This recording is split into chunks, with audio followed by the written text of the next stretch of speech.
wind sweeps gently across an endless plain, whispering through the tall grass like voices from the past. A single feather floats through the air, spinning slowly before it falls onto the soil of a land that once belonged to a proud people. A portrait fades in, an intense gaze, solemn and unwavering, belonging to a man whose name has nearly vanished from the pages of history. His name was Henmatuyalakekt, but the world came to know him as Chief Joseph. He was a leader who walked over 1,000 miles to save his people, only to be betrayed in the end. His last words still echo across time, "I will fight no more forever." But why did his story, one of the most heartbreaking in American history, almost disappear? Today, we bring it back to life. Before the broken promises, before the war, there was peace. The Wallowa Valley, a breathtaking sanctuary of rivers cutting through green hills and forests, was home to the Nez Perce people for generations beyond memory.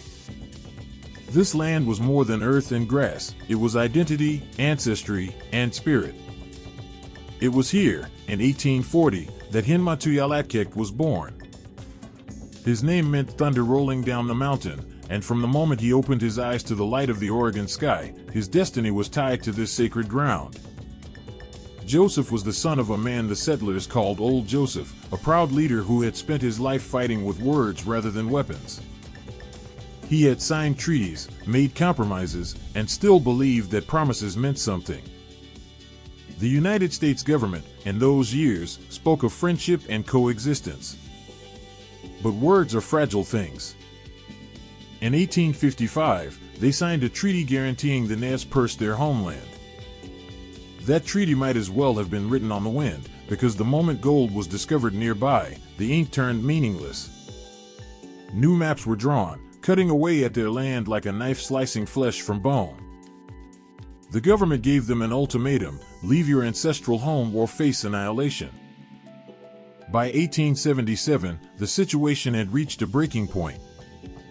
Imagine being told that the land where your parents are buried, where your children play, where every tree and river carries the memory of your people, is no longer yours. Imagine soldiers arriving, rifles in hand, demanding you abandon it all. For Chief Joseph, the choice was unbearable. He could surrender his land or fight for it. And so began one of the most remarkable human odysseys in American history. They called it the Nez Perce Flight. 800 men, women, and children fled their valley, pursued relentlessly by the United States Army. For 1,170 miles, they ran, through the jagged spine of the Bitterroot Mountains, across freezing rivers, over plains scorched by summer heat. They traveled with little food, no shelter, and the weight of fear pressing down on their every step. But they did not break. Time and again, the Nez Perce outsmarted and outran their pursuers. Entire regiments were left stunned by their cunning. Joseph, who had never trained as a general, became a legend of tactical brilliance. Newspapers across the nation marveled at him. Americans called him the Red Napoleon. But Joseph never thought of himself as a warrior. Inside, he was simply a man, a son, a father, trying to keep his people alive. Picture the nights on that desperate journey: the sharp bite of the wind against the skin, the crunch of snow beneath tired feet, the distant cries of children too cold to sleep. Picture mothers clutching babies beneath thin blankets, fathers scanning the horizon for soldiers, elders whispering prayers into the dark. Every day was a test of endurance. Every mile was a gamble with death. And yet, through it all, Joseph remained their anchor. "My heart is tired," he might have thought, "but I will fight. I must fight." Words born not of aggression, but of love, a love that carried his people across mountains and rivers toward a fragile hope called freedom. After 4 months of relentless flight, freedom was almost within reach. Just 40 miles stood between the Nez Perce and the Canadian border, where safety and sanctuary waited. 40 miles. That's all. But fate is cruel.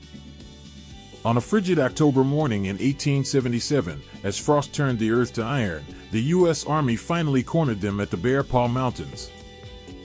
The Nez Perce were exhausted, starving, and broken by loss. Their chiefs were dead. The children were freezing.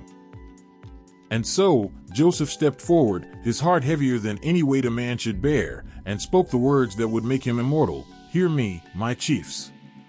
I am tired of fighting. Our chiefs are killed, the old men are dead, the children are freezing to death.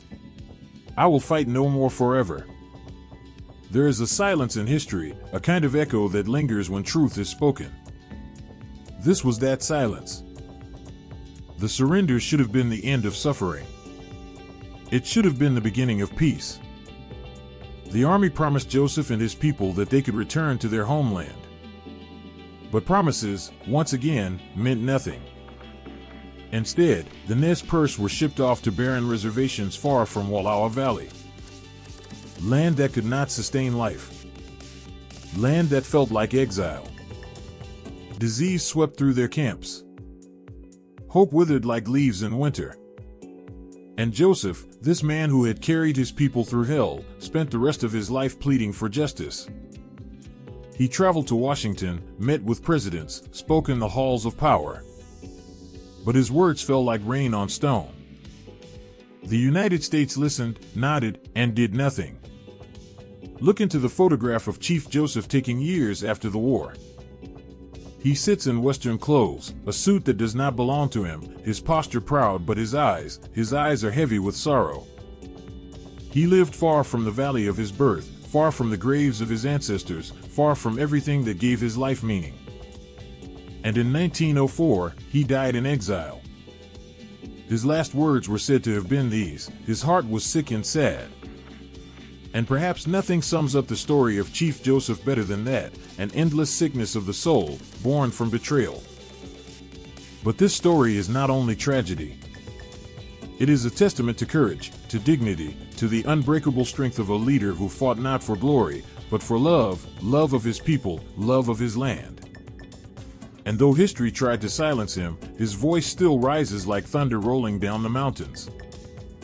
His story reminds us of promises broken, of cultures shattered, but also of resilience that refused to die. When we look at those empty plains, when we see the names carved into old stones, we are asked a question: will we remember? Or will we let his memory fade into silence? Chief Joseph fought not with hatred, but with hope. He believed in a future where two peoples could share a land without bloodshed. That dream never came true for him. But maybe, by telling his story, by refusing to let it vanish, we can honor the dream he carried through snow and fire. We can make sure that his sacrifice was not in vain. The next time the wind sweeps across the Wallowa Valley, listen closely. You might hear it, the echo of a man's voice saying, "I will fight no more forever." It is not a whisper of defeat. It is a prayer for peace.